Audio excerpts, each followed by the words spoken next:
On these neo-angle curbs, to waterproof the outside of the curb, what we have found is if we take one of Schluter's inside corners, we just flip it upside down, it's still waterproof, and we'll bed it into the mud that way.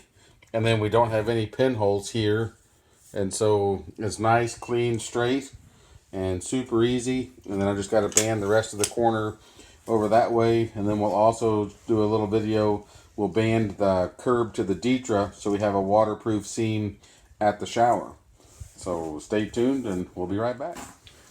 Waterproofing the curb to Ditra connection is something that we do on all showers when we do the shower and the bathroom floor.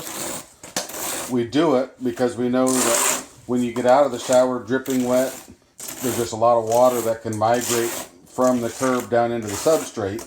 So we like to keep that water from going all the way into the substrate as much as possible.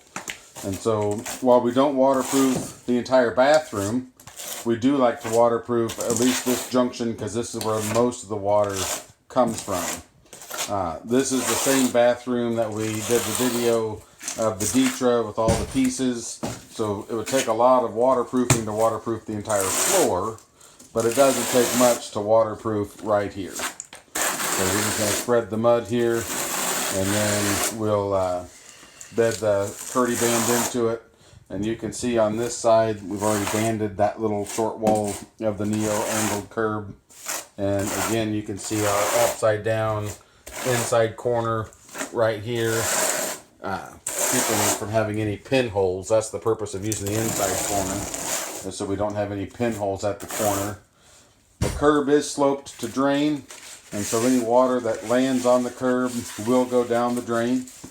It won't come outside into the bathroom area, but again, we just want to try to keep as much water in the shower as possible.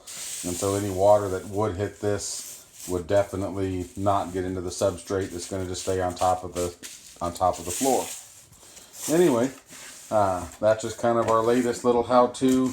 We're going to bed this in, and then we're going to get a layout done, and we're going to start getting the face of the curb tiled so we can get our metal location figured to go up the wall right there.